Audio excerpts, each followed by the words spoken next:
Hello, everybody. Dorothy Morgan here.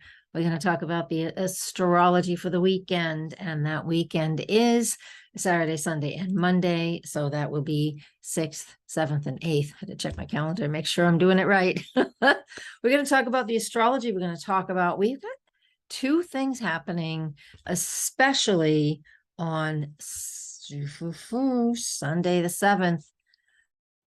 We're going to feel it. By the time this is posted, you're going to already start feeling these aspects I'm going to talk about. Two pairs of aspects that are happening on Sunday, the exact aspects on Sunday, but it means Friday, Thursday, Friday, Saturday, Sunday, and the after effects Monday. We'll be feeling, I'm going to tell you what they are: Venus, trine, Neptune, and we also have Mars square Saturn. Oh, so one is so beautiful and easy and flowing and carefree and just exceptional for daydreaming and creating. And the other one can create a lot of frustration and stress. All right. Well, hey, why don't we get started? When we're done with that, if you're new here, welcome. And please go ahead and hit that subscribe button. If you're not a member, you're not even a member, just hit subscribe and hit that notification bell. We're going to do the Astro Dice.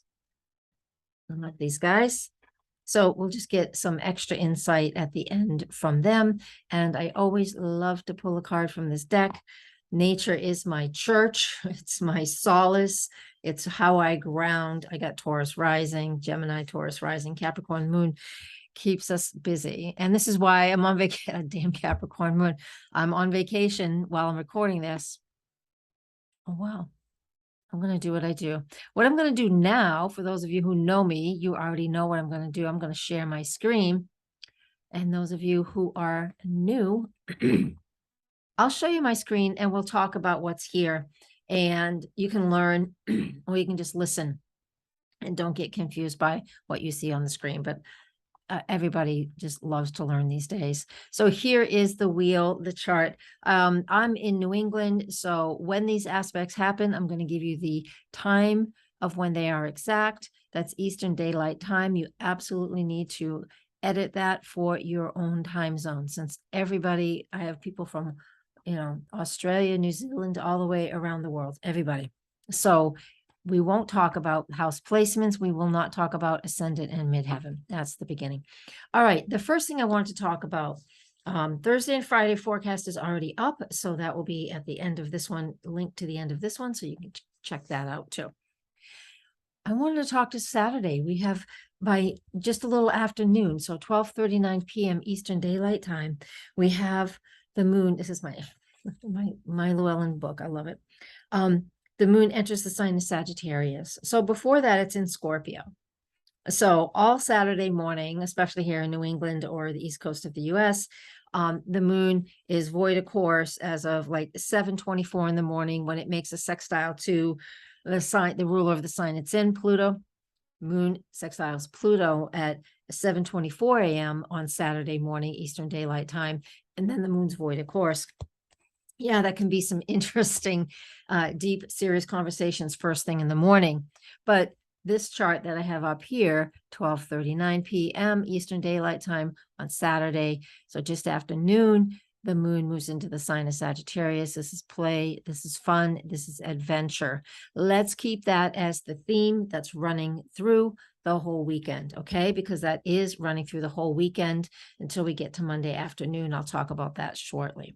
So I want you to really focus on that. We need things to be lighter. We need things to feel a little more free flowing.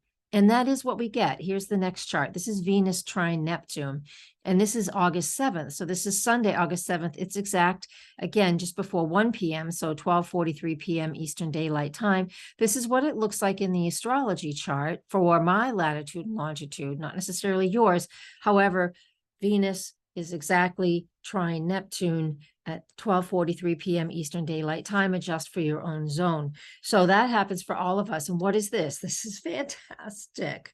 This is beauty. This is beauty. I'm trying to say beauty and playful all at the same time. This is beautiful. This is playful. This is going for our dreams. This is really engaging in that. And this aspect really is it's an applying aspect. It's in play for days before we get to this exact aspect. So play, have fun. Saturday night, if you play a little too much, Neptune definitely rules fantasy. It rules drinking. It rules let's detach from reality for a little while. Yeah. I know a lot of people in Western Pennsylvania that are playing that game right now. Yeah, I'm usually there, but not now. So play, have fun, and engage in that. And don't engage in the things that are stressful. So this event's called the Pensic War. You can Pensic, Pensic War. You can check it out yourself.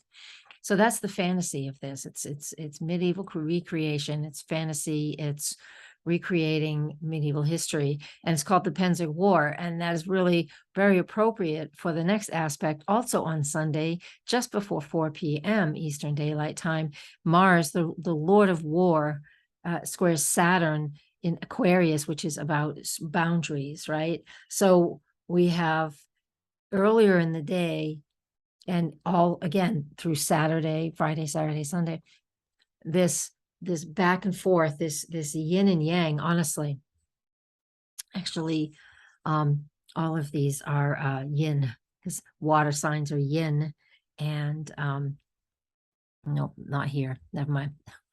Just put a pin in that one. We'll just go back to something that's not too complicated for us. So with Venus, Neptune trine, play, fun, fantasy, Mars here, square Saturn. Oh, this is a toughie. This is frustration. This is stress. We can really feel restricted when it comes to that energy. And we can also feel very argumentative and just maxed out, really maxed out. So I'm glad that we have the softer piece, Venus trine Neptune, as part of this. But the more difficult piece is the stress between Mars and Saturn. It really is a difficult configuration that's going on. And, you know, we've been feeling it for days and days since the North Node Uranus Mars conjunction. We've been feeling it for days. They're all still connected over here by their declination. So everybody's still in play. So we have that going on. And again, the moon is still in Sagittarius. So play, have fun, but allow for those adjustments. Just allow for changes, allow for things to be shifty, you know, allow adjustments so things can transform and change as they need to. Just be flexible. And what that means is it's like, it's not, I'm not telling you to be a wet blanket. I'm not telling you to have people walk all over you. I'm just saying, be as flexible as you can within the circumstances and the situations you're in. And then allow that, you know, just step back and be as present as you can. You can still have fun. You can still play. You can still learn. That Mars-Saturn square, a very positive aspect of Mars-Saturn square, is represented by having being very driven to accomplish the goals that you're trying to accomplish. Yeah. And the moon, again, still in Sag, makes a quincunx to Uranus. So that's all about making those adjustments. Okay, so that's Friday, Saturday, Sunday. Moving into Monday, the moon will stay in the sign of Sagittarius all the way on Monday, all the way until 2:39 p.m. Eastern Daylight Time on Monday. And by then, the moon is in the sign of Capricorn. And so that's very logical, very practical, very grounded. We could even overdo it because the moon is out of bounds and it's southern declination. So for those of you who get to see the moon at night, you'll see it, you know, in the sky at night, but it will be lower. It won't be way high. It will be a bit lower. And that's what this measurement over here means. And energetically, it represents, you know, again, being finding some solid ground and some stability in your emotions. And that's what that represents. So that's it. We're going to pause right there. We're going to put some astro dice on the board now. So what we do here is just what's an extra message from spirit, right? What else does spirit want us to know? And we got Sagittarius, you have Mercury and Sag in the 9th house. So that is wonderful. The 9th house is naturally ruled by Sagittarius. Mercury in Sag in the 9th house with these astro dice.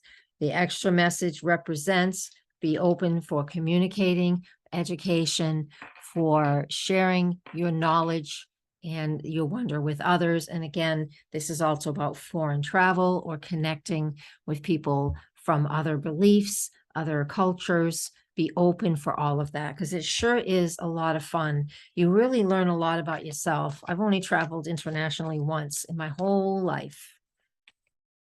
Just haven't had the opportunity. Maybe it's not for me anyways. Doesn't matter. Hey, I can drive 6 miles and just be in the most beautiful, enlightening place. And I just found another place that's even a little closer to where I live that I could put my kayak in the river. Oh my God, I can't wait. It's the Saco River. I didn't know it was even there. I just happened to find it when I went and visited a friend I haven't seen in a long time today. Oh, I can't wait to go. But right now, when I'm recording this, it's like 100 degrees outside here in New Hampshire, and that's just not our weather. I don't mind 85, but I don't want to be outside in the blaring sun at 100. I can't take it. All right. Oh, this is perfect. The card that came out is Grandfather Sky. This reminds me of, this is to me, Moon Jupiter, because I have a Moon Jupiter conjunction in my natal chart. A Grandfather Sky. So that really has a lot to do with, didn't I just say, if you can see the moon over this weekend at night, just go and connect with it. That's what this is telling us to do too. And grandfather energy represents wisdom, that the male energy, that whatever that represents to you, whatever that means to you, represents that male energy of wisdom.